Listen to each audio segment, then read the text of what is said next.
السلام علیکم ورحمۃ اللہ وبرکاتہ۔ نحمدہ ونصلی علی رسولہ الکریم، اما بعد، بسم اللہ الرحمن الرحیم۔ آج ہماری گفتگو کا موضوع ہے عورتوں کے امتیازی مسائل۔ امتیازی مسائل سے مراد یہ ہے کہ اللہ تبارک و تعالی نے مرد اور عورت دونوں کو الگ الگ مقاصد کے لیے پیدا فرمایا ہے، اور دونوں کو صلاحیتیں بھی ایک دوسرے سے مختلف عطا کی ہیں۔ اس اعتبار سے اسلام نے ان کے دائرہ کار میں بھی اختلاف رکھا ہے، اور بعض مسائل میں ان دونوں کے درمیان امتیاز کیا ہے، اس لیے کہ عورت کا دائرہ کار گھر کی چار دیواری ہے، اور مرد کا دائرہ کار گھر سے باہر کے کام ہیں، تجارت، کاروبار، سیاست، جنگ، جہاد، لڑائی وغیرہ۔ اس کی تفصیل انشاءاللہ آگے آئے گی۔ اس سے قبل تمہیدی کلمات کے طور پر اسلام سے پہلے عورت کی جو حالت تھی اس کے بابت مختصر گزارشات پیش کی جاتی ہیں کہ اسلام نے آ کر عورت کو کیا مقام اور مرتبہ عطا فرمایا۔ اہل علم اس سے پوری طرح باخبر ہیں۔ اسلام نے اسے قعر مذلت سے نکالا اور عزت و احترام کے مقام پر فائز فرمایا۔ وہ وراثت سے محروم تھی، اسے وراثت میں حصے دار بنایا۔ نکاح و طلاق میں اس کی پسندیدگی اور ناپسندیدگی کا قطعاً کوئی دخل نہ تھا۔ اسلام نے نکاح و طلاق میں اسے خاص حقوق عطا کیے۔ اس طرح اسے وہ تمام تمدنی معاشرتی حقوق عطا کیے جو مردوں کو حاصل تھے۔ اس کی تفصیل انشاءاللہ آگے آئے گی۔ تو اس سے قبل عورت کے شرف و وقار کے تحفظ کے لیے اسلامی تعلیمات کا خلاصہ آپ حضرات کی خدمت میں پیش کیا جاتا ہے۔ بحیثیت انسان عورت بھی مرد ہی کی طرح انسانی شرف و احترام کی مستحق ہے۔ یہ اسلام کا نقطہ نظر ہے کہ بحیثیت انسان عورت بھی مرد ہی کی طرح انسانی شرف و احترام کی مستحق ہے۔ اس لحاظ سے مرد اور عورت کے مابین کوئی فرق نہیں۔ قرآن کریم نے اس حقیقت کو ان الفاظ سے تعبیر کیا ہے، خلقکم من نفس واحدہ، تمہیں ایک ہی جان سے پیدا کیا ہے، یعنی مرد اور عورت ایک ہی جان سے پیدا ہوئے ہیں، حضرت آدم علیہ السلام سے۔ اور نبی کریم صلی اللہ علیہ وسلم نے فرمایا ہے، انما النساء شقائق الرجال، کہ عورتیں مردوں ہی کی شقیقہ یعنی ہم جنس ہیں۔ شقیقہ کا مطلب ہے پیدائش اور طبیعت میں یکساں ہونا، یعنی جس طرح مرد کی طبیعت اور مرد کا مزاج ہے پیدائشی لحاظ سے، اسی طرح عورت کا بھی مزاج اور طبیعت ہے، ان دونوں میں فرق نہیں ہے۔ یوں اسلام نے عورت کے بارے میں اس تصور کو کہ عورت مرد کے مقابلے میں ذلیل و حقیر مخلوق ہے باطل قرار دیا، اور واضح الفاظ میں صراحت کر دی کہ تکریم آدمیت اور شرف انسانیت کے لحاظ سے مرد اور عورت میں کوئی فرق نہیں ہے، اور نہ فرق کرنا ہی چاہیے۔ اسی بنیاد پر اسلام میں وجہ فضیلت اور وجہ ذلت یہ نہیں ہے کہ فلاں مرد ہے اس لیے وہ افضل ہے، اور فلاں عورت ہے اس لیے ذلیل ہے، بلکہ شرف و فضل کا معیار ایمان اور تقوی ہے۔ جس کے اندر بھی ایمان اور تقوی ہوگا، چاہے وہ مرد ہو یا عورت، وہ اللہ کی بارگاہ میں معزز ہے۔ اسی لیے اللہ نے فرمایا ہے، ان اکرمکم عند اللہ اتقاکم، تم میں سب سے زیادہ معزز اللہ تعالیٰ کے ہاں وہ ہے جو تم میں سب سے زیادہ متقی و پرہیزگار ہیں۔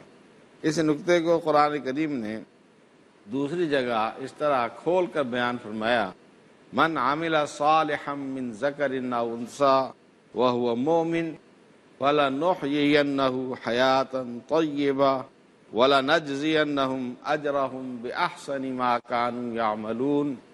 جس نے بھی عمل صالح کیا، چاہے وہ مرد ہو یا عورت، بشرطے کہ وہ مومن ہو، یعنی عمل صالح کے لیے ایمان شرط ہے۔ جب تک ایمان نہیں ہوگا، بظاہر وہ کتنے بھی اچھے کام کر لے، وہ ایمان کے بغیر کسی کا بھی اچھا عمل اللہ تعالیٰ کے ہاں کوئی اہمیت نہیں رکھے گا۔ کیوں؟ وہ تو اللہ کو مانتا ہی نہیں ہے۔ تو اللہ نے تو صلہ اس کو دینا ہے جو اس کو مان کر اس کے مطابق عمل صالح اختیار کرے گا۔ جو اپنی مرضی سے کوئی اچھا کام کرے گا تو دنیا تو اس کی تعریف کرے گی، لیکن جب وہ اللہ کو ماننے والا ہی نہیں ہے تو اللہ تعالیٰ کے ہاں اس کے لیے کوئی اجر نہیں ہوگا۔ تو اس لیے اللہ تعالیٰ نے یہاں ایمان کی شرط لگائی ہے کہ جس نے بھی نیک عمل کیا، چاہے وہ مرد ہو یا عورت ہو، فَلَنُحْيِيَنَّهُ حَيَاةً طَيِّبَةً، ہم اس کو پاکیزہ زندگی عطا فرمائیں گے، وَلَنَجْزِيَنَّهُمْ أَجْرَهُمْ بِأَحْسَنِ مَا كَانُوا يَعْمَلُونَ، اور جو بھی وہ عمل کرتے رہے ہوں گے ہم ان کو اس کی بہترین جزا عطا کریں گے۔ ایک اور مقام پر اللہ نے فرمایا ان المسلمین والمسلمات والمؤمنین والمؤمنات والقانتین والقانتات والصادقین والصادقات والصابرین والصابرات والخاشعین والخاشعات والمتصدقین والمتصدقات والصائمین والصائمات والحافظین فروجہم والحافظات والذاکرین اللہ کثیرا والذاکرات اعد اللہ لہم مغفرۃ واجرا عظیما۔ اللہ نے فرمایا کہ مسلمان مرد اور مسلمان عورتیں، مومن مرد اور مومن عورتیں، اور مومن فرما بردار اللہ کے اور مومن عورتیں فرما بردار، اور صدقہ خیرات کرنے والے مرد اور صدقہ خیرات کرنے والی عورتیں، صبر کرنے والے مرد اور صبر کرنے والی عورتیں، اور خشوع کرنے والے، اللہ کی بارگاہ میں جھکنے والے مرد اور اللہ کی بارگاہ میں جھکنے والی عورتیں، اور صدقہ خیرات کرنے والے مرد اور عورتیں، اور روزہ رکھنے والے مرد اور روزہ رکھنے والی عورتیں، والحافظین فروجہم والحافظات، اور اپنی شرمگاہوں کی حفاظت کرنے والے مرد اور اپنی شرمگاہوں کی حفاظت کرنے والی عورتیں، اور اللہ کا کثرت سے ذکر کرنے والے مرد اور کثرت سے اللہ کا ذکر کرنے والی عورتیں، ان سب کے لیے اللہ تعالیٰ نے مغفرت اور اجر عظیم تیار کر رکھا ہے۔ تو یہاں دیکھیے اللہ تعالیٰ نے مسلمان مردوں کے ساتھ ساتھ، مومن مردوں کے ساتھ ساتھ مسلمان عورتوں اور مومن عورتوں کا بھی ذکر فرمایا ہے، اور جو بڑے بڑے نیک اعمال ہیں ان کا ذکر فرمایا ہے، اور ان کے بارے میں کوئی فرق نہیں کیا ہے، اور دونوں کا یکساں ذکر کیا ہے، ایک دوسرے کے ساتھ دونوں کا ذکر کیا ہے۔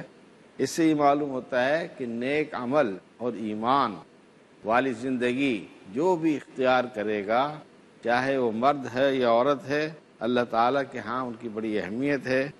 ایمان اور اعمال صالحہ جو فلاح ابدی کے ضامن ہیں، ان میں مرد اور عورت کے درمیان کوئی فرق نہیں۔ جو بھی اپنی سیرت و کردار کو اس سانچے میں ڈھال لے گا وہ اللہ کی بارگاہ میں سرخ رو ہوگا، اور جو ایمان اور عمل صالح سے محروم ہوگا وہ مستحق عذاب ہوگا، قطع نظر اس بات کے کہ اس کا تعلق مردوں سے ہے یا عورتوں سے۔ اسلام سے قبل لڑکی کی ولادت کو منحوس سمجھا جاتا تھا، حتیٰ کہ بعض درندہ صفت افراد لڑکی کو زندہ درگور تک کر دیتے تھے۔ زمانہ جاہلیت کے لوگوں کے اس رویے کو قرآن نے اس طرح بیان فرمایا ہے، وَإِذَا بُشِّرَ أَحَدُهُم بِالْأُنثىٰ ظَلَّ وَجْهُهُ مُسْوَدًّا وَهُوَ كَظِيمٌ يَتَوَارَىٰ مِنَ الْقَوْمِ مِنْ سُوءِ مَا بُشِّرَ بِهِ أَيُمْسِكُهُ عَلَىٰ هُونٍ أَمْ يَدُسُّهُ فِي التُّرَابِ، کہ جب ان کو بتلایا جاتا تھا کہ تمہارے ہاں لڑکی پیدا ہوئی ہے تو اس کا چہرہ سیاہ ہو جاتا تھا، غصے سے بھرا ہوتا تھا، اور لوگوں سے اس بری خبر کی وجہ سے چھپتا پھرتا تھا کہ اس کے گھر لڑکی پیدا ہوئی ہے۔ کہ وہ اور سوچتا تھا کہ اس کو وہ اپنے پاس زندہ رکھے، اس ذلت کو برداشت کرتے ہوئے، یعنی اس کو وہ ذلت سمجھتا تھا لڑکی کی پیدائش کو، تو اس ذلت کو برداشت کرتے ہوئے اس کو زندہ اپنے پاس رکھے، ام یدسہ فی التراب، یا اس کو زمین میں گاڑ دے۔ یہ ان کا حال تھا۔ اسلام نے ان کے اس رویے کی سخت مذمت کی اور بچیوں کو اس طرح زندہ درگور کرنے سے یہ کہہ کر منع فرمایا کہ اگر کسی نے اس فعل شنی کا، اس برے کام کا ارتکاب کیا تو اس سے بارگاہ الہی میں باز پرس ہوگی۔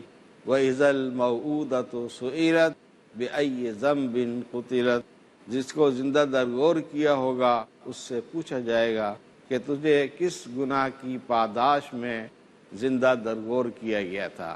تو یہاں بچی کا ذکر ہے، اصل مقصود ان لوگوں کے جرم کو واضح کرنا ہے جو اس طرح کا برے فعل کا ارتکاب کرتے رہے، یعنی گویا قیامت کے دن ان کو اس درندگی کا اور اس برے فعل کا، اس فعل شنی کا جواب دینا پڑے گا۔ اللہ تعالیٰ ان سے باز پرس کرے گا کہ اللہ تعالیٰ نے تمہیں بچی کی نعمت عطا کی تھی، اللہ کی دی ہوئی اس نعمت کو تم نے اس طرح ظلم و زیادتی کا نشانہ بنایا، تو اللہ نے اس جرم کو اپنی بارگاہ میں قابل گرفت جرم قرار دیا۔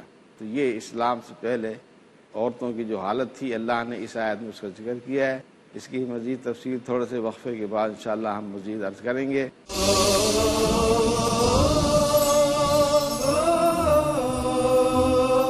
نحمدہ ونصلی علی رسولہ الکریم، اما بعد، بسم اللہ الرحمن الرحیم۔ یہ تو قرآن کریم کی آیت کی روشنی میں آپ کے سامنے وضاحت کی گئی ہے۔ نبی کریم صلی اللہ علیہ وسلم نے بھی لڑکے کے مقابلے میں لڑکی کو حقیر سمجھنے اور اسے زندہ درگور کرنے کی مذمت بیان فرمائی، اور بچیوں کی پرورش اور ان کی تعلیم و تربیت کے فضائل بیان فرمائے۔ رسول اللہ صلی اللہ علیہ وسلم نے فرمایا، من کانت لہ انثی فلم یعدھا ولم یہنھا ولم یؤثر ولدہ علیہا، یعنی جس شخص کے ہاں لڑکی پیدا ہوئی پھر اس نے اس کو زندہ درگور نہیں کیا، اس کو حقیر نہیں سمجھا اور بچے پر، لڑکے پر اس کو ترجیح نہیں دی، ادخلہ اللہ الجنہ، تو اللہ تعالیٰ اس کو جنت میں داخل فرمائے گا۔ یعنی بچیوں کی پرورش پر اس طرح آپ نے خوشخبری سنائی، اور اس طریقے فرمایا، من عال ثلاث بنات فأدبہن وزوجہن وأحسن الیہن فلہ الجنہ۔ فرمایا جس شخص کو اللہ تعالیٰ 3 بیٹیاں عطا کرے اور وہ اس کی پرورش کرے، پھر ان کو تعلیم و تربیت سے بھی آراستہ کرے اور ان کی شادیاں کر دے اور ان کے ساتھ اس نے سلوک سے کام لے، تو اس کے لیے جنت ہے۔ ایک اور روایت میں فرمایا، ثلاث اخوات او ثلاث بنات او ابنتان او اختان، جس کے 3 بہنیں ہوں یا 3 بیٹیاں ہوں، ان کی اس نے پرورش کی، ان کی تعلیم و تربیت کا اہتمام کیا، ان کے ساتھ اس نے سلوک کیا، یا 2 بیٹیاں اور 2 بہنیں ہوں، تب بھی اللہ تعالیٰ اس کو ان کے بدلے میں جنت عطا فرمائے گا۔ اس مفہوم کی متعدد روایات کتب حدیث میں موجود ہیں، جن میں لڑکیوں کی پرورش اور تعلیم و تربیت کی بڑی فضیلت بیان کی گئی ہے۔ اسلام کی انہی تعلیمات و ہدایات کا نتیجہ ہے کہ بہت سے گھرانوں میں اگرچہ جہالت کی وجہ سے لڑکیوں کی پیدائش پر کراہت کا اظہار کیا جاتا ہے، لیکن جہاں تک ان کی پرورش اور تعلیم و تربیت کا تعلق ہے، کسی بھی مسلم گھرانے میں اس میں کوتاہی نہیں کی جاتی اور بچیوں کو شہزادیوں کی طرح پالا اور رکھا جاتا ہے۔ اسلامی معاشرے میں عورت کی 4 حیثیتیں ہیں۔ وہ کسی کی بیٹی ہے، کسی کی بہن ہے، کسی کی بیوی اور کسی کی ماں ہے۔ اسلام نے ان 4 حیثیتوں میں اس کی عزت و احترام کی تلقین اور تاکید کی ہے۔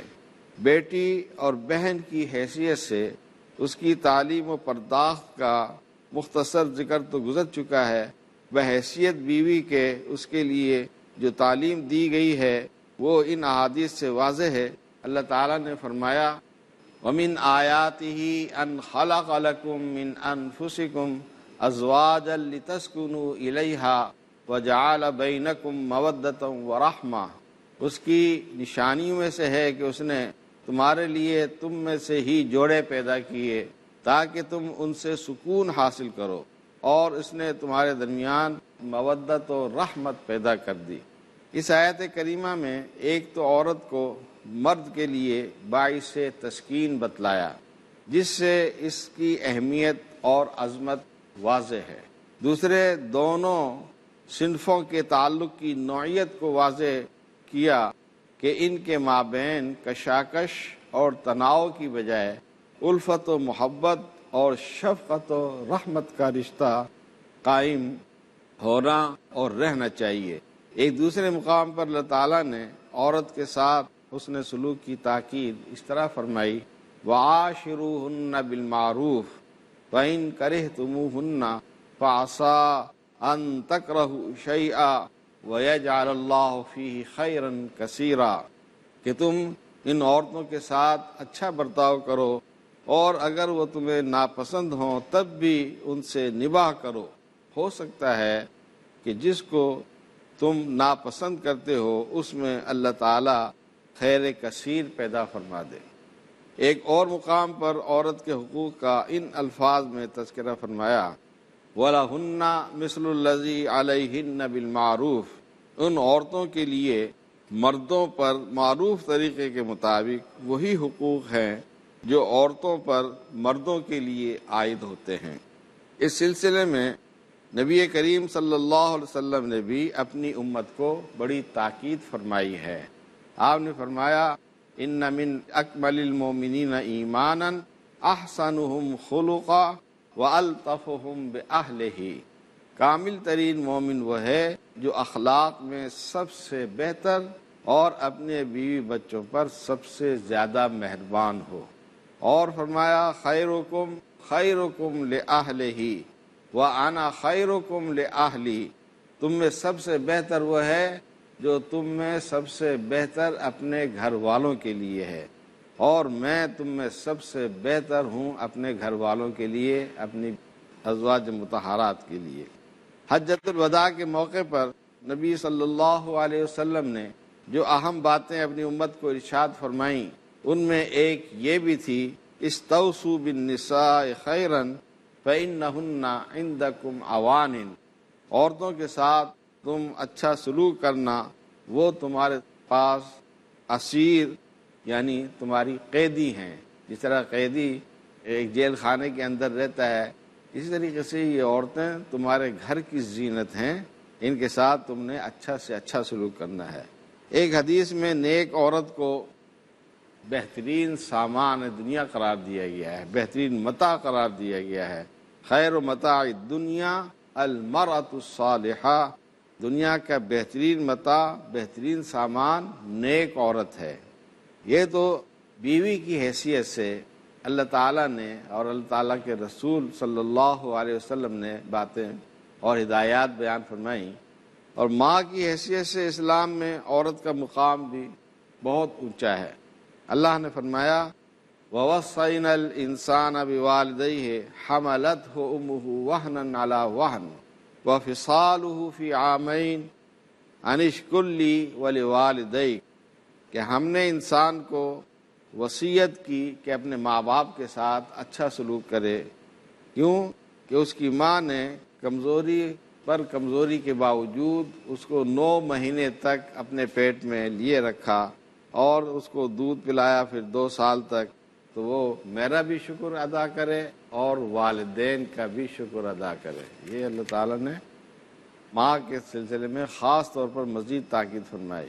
دوسری جگہ فرمایا وَوَصَّيْنَا الْإِنسَانَ بِوَالِدَيْهِ إِحْسَانًا حَمَلَتْهُ أُمُّهُ كُرْهًا وَوَضَعَتْهُ كُرْهًا، ہم نے انسان کو وصیت کی کہ اپنے ماں باپ کے ساتھ اچھا سلوک کرے۔ اس کی ماں نے اس کو تکلیف کے باوجود اس کو اٹھائے رکھا، اور اسی طریقے سے جب اس نے جنا اس وقت کی بھی تکلیف اس نے برداشت کی۔ ان دونوں آیات میں اگرچہ والدین کے ساتھ حسن سلوک کا حکم اور اس کی تاکید کی گئی ہے، لیکن ماں کے حمل اور ولادت ان دونوں کی تکلیف کا بطور خاص جس طرح ذکر کیا گیا ہے، اس سے معلوم ہوتا ہے کہ ماں کا حق باپ سے کئی گنا زیادہ ہے، اور حدیث سے بھی اس کی تائید ہوتی ہے۔ چنانچہ حضرت ابو ہریرہ رضی اللہ تعالی عنہ سے مروی ہے کہ ایک شخص نبی کریم صلی اللہ علیہ وسلم کی خدمت میں حاضر ہوا اور پوچھا، من احق الناس بحسن صحابتی، اے اللہ کے رسول، میرے حسن سلوک کا سب سے زیادہ مستحق کون ہے؟ آپ نے فرمایا تیری ماں۔ اس نے پھر سوال کیا کہ اس کے بعد؟ آپ نے پھر کہا تیری ماں۔ اس نے پھر پوچھا کہ ماں کے بعد کون زیادہ حسن سلوک کا مستحق ہے؟ آپ نے پھر تیسری مرتبہ بھی یہی جواب دیا، تیری ماں۔ پھر جب اس نے چوتھی مرتبہ سوال کیا کہ میری ماں کے بعد کون حسن سلوک کا زیادہ مستحق ہے، تو آپ نے فرمایا ثم ابو کا، پھر تیرا باپ جو ہے وہ زیادہ مستحق ہے تیرے حسن سلوک کا۔ اس حدیث میں 3 مرتبہ ماں کے ساتھ حسن سلوک کرنے کی تاکید فرمانے کے بعد چوتھی مرتبہ باپ کے ساتھ حسن سلوک کا حکم دیا گیا ہے۔ اس کی وجہ علماء نے یہ بیان فرمائی ہے کہ 3 تکلیفیں ایسی ہیں جو صرف ماں برداشت کرتی ہے، بچے کے باپ کا اس میں حصہ نہیں۔ ایک حمل کی تکلیف جو 9 مہینے تک عورت برداشت کرتی ہے، اس میں مرد کا کوئی حصہ نہیں۔ دوسری وضع حمل کی تکلیف جس کو زچگی کہتے ہیں، بچہ جننے کی تکلیف، آج کل اس کو ڈیلیوری کہتے ہیں، اس وقت بھی عورت کو جو تکلیف ہوتی ہے وہ سب لوگ جانتے ہیں۔ یہ عورت کے لیے موت و حیات کی کشمکش کا ایک نہایت سخت مرحلہ ہوتا ہے۔ تیسری رضاعت، دودھ پلانے کی تکلیف جو 2 سال تک محیط ہے، یہ دودھ پلانے کا عرصہ 2 سال تک چلتا ہے۔ بچے کی شیر خواری کا 2 سال کا یہ زمانہ ایسا ہوتا ہے کہ ماں راتوں کو جاگ کر بچے کی حفاظت اور نگہداشت کا مشکل فریضہ سر انجام دیتی ہے۔ اس دوران میں بچہ بول کر اپنی ضرورت نہیں بتلا سکتا، نہ اپنی کسی تکلیف کا اظہار ہی کر سکتا ہے۔ صرف ماں کی ممتا اور اس کی بے پناہ شفقت اور پیار ہی اس کا واحد سہارا ہوتا ہے۔ عورت یہ تکلیف بھی ہنسی خوشی برداشت کرتی ہے۔ باقی گفتگو انشاءاللہ آئندہ نشست میں کریں گے۔ وآخر دعوانا ان الحمد للہ رب العالمین۔